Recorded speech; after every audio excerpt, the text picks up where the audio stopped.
নমস্কার বন্ধুরা, আজকে নিয়ে এসেছি পমফ্রেট মাছের সর্ষে ঝাল রেসিপি।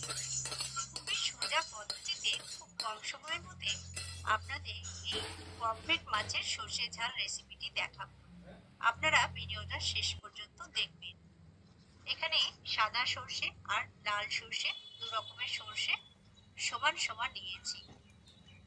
মিক্সার গ্রাইন্ডারের একটা কোটোতে নিলাম, সেখানে কাঁচা লঙ্কা দিয়েছি দুটো, একটু লবণ আর একটু হলুদ দিলাম। অল্প একটু জল দিয়ে আমি পেস্ট করে নেব। সর্ষের মধ্যে যদি লবণ হলুদ দিয়ে বাটা হয় তাহলে সর্ষে কিন্তু দেখুন আমি সর্ষেটা ভালো করে পেস্ট করে নিয়েছি। তো এটা এক সাইডে সরিয়ে রেখে আমি পমফ্রেট মাছগুলো ভালো করে ধুয়ে জল ঝরিয়ে রেখেছিলাম।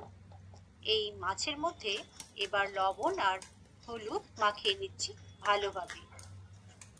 মাছগুলো খুব একটা বড়ও ছিল না, খুব একটা ছোটও ছিল না, তো কয়েক পিস ছিল এখানে। তো সবগুলো দিয়েই আমি পমফ্রেট মাছের সর্ষে ঝাল করব। এই মাছগুলো খেতে যেমন টেস্টি হয় আর রান্না করতেও কিন্তু বেশি সময় লাগে না। প্রথমেই গ্যাসের ওভেনে কড়ায় আমি অনেকটা পরিমাণ সর্ষের তেল দিলাম, কারণ মাছগুলো ভাজতে একটু তেলের প্রয়োজন হয়। তো তেলটা ভালো করে গরম করে নিয়ে একে একে মাছগুলো দিয়ে সাবধানে ভেজে নেব, যাতে ভাজার সময় মাছগুলো ভেঙে না যায়। তিন পিস করে দিয়ে আমি ভাজছি। এপিঠ ওপিঠ উল্টে ভালো করে ভেজে নিলাম। আর খুব বেশি ভাজবো না, এই মাছ বেশি ভাজলে মাছের টেস্টটা কিন্তু ভালো হয় না। এবার একে একে সব মাছগুলোই কিন্তু আমি ভেজে নেব সাবধানে। তো ওই তিনটে করে দিয়েই ভাজবো। দ্বিতীয় ব্যাচেও মাছগুলো ভেজে নিচ্ছি। দেখুন সব মাছগুলো কিন্তু আমার ভাজা হয়ে গেছে। এবার ওই তেলের মধ্যে আমি একটা তেজপাতা আর কিছুটা কালো জিরে ফোড়ন দিলাম। ফোড়নটা ভালো করে ভেজে নিলাম। এবার দুটো মিডিয়াম সাইজের টমেটো দিলাম আর কাঁচা লঙ্কা দিলাম দু তিনটে মতো। কাঁচা লঙ্কা আর টমেটোটা একটু ভেজে গলিয়ে নেব, তার জন্য লবণ দিয়ে দিলাম যাতে টমেটোটা ভালোভাবে গলে যায়। টমেটোটা গলে গেলে কি হয়, টেস্টটা কিন্তু ভালো আসে। এবার পরিমাণ মতো হলুদ দিলাম, তারপরে কাঁচা হলুদটা দিয়ে একটু ভেজে নিচ্ছি যাতে হলুদের কাঁচা ভাবের গন্ধটা চলে যায়। টমেটোটা গলে গেছে দেখুন। তো এবার বেটে রাখা সর্ষেটা দিয়ে দিলাম। তো সর্ষেটা দিয়ে একটু আমি নেড়ে চেড়ে ফুটিয়ে নেব যাতে সর্ষের কাঁচা ভাবের গন্ধটা চলে যায়।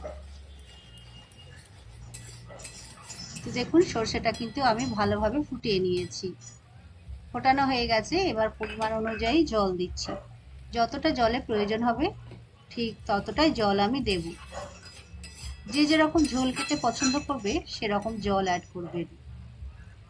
তো এবার আমি নেড়ে চেড়ে মিশিয়ে নিচ্ছি জল দিয়ে। ঢাকা দিয়ে ফুটতে দিলাম, কাঁচা সর্ষেটা যাতে ভালোভাবে ফুটে যায়, সেদ্ধ হয়ে যায়, সেজন্য জলটা দিয়ে ফুটিয়ে নিলাম। ঝোলটা যখন ফুটে আসবে ঢাকাটা খুলে নিয়ে মাছগুলো দিয়ে দিচ্ছি। একে একে সাবধানে সব মাছগুলোই আমি এখানে দিয়ে দিলাম।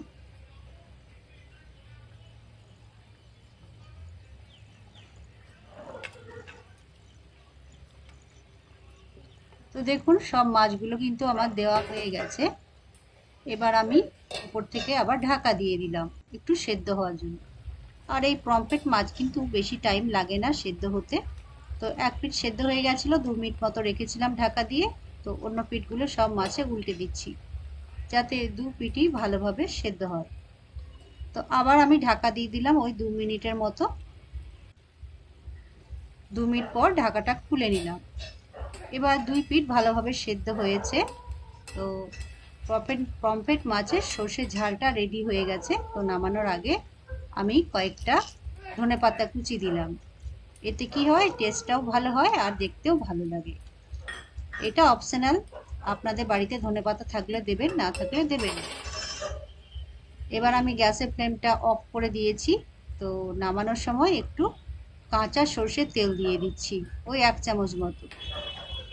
তেলটা দিয়ে একটু ভালো করে নেড়েচেড়ে মিশিয়ে নিলাম। তো এবার ঢাকা দিয়ে রেস্টে রাখলাম। 5 মিনিট পর ঢাকাটা খুলে নিয়ে একটা অন্য পাত্রে আমি তুলে নিলাম। পমফ্রেট মাছের সর্ষে ঝাল রেসিপি কিন্তু তৈরি হয়ে গেছে।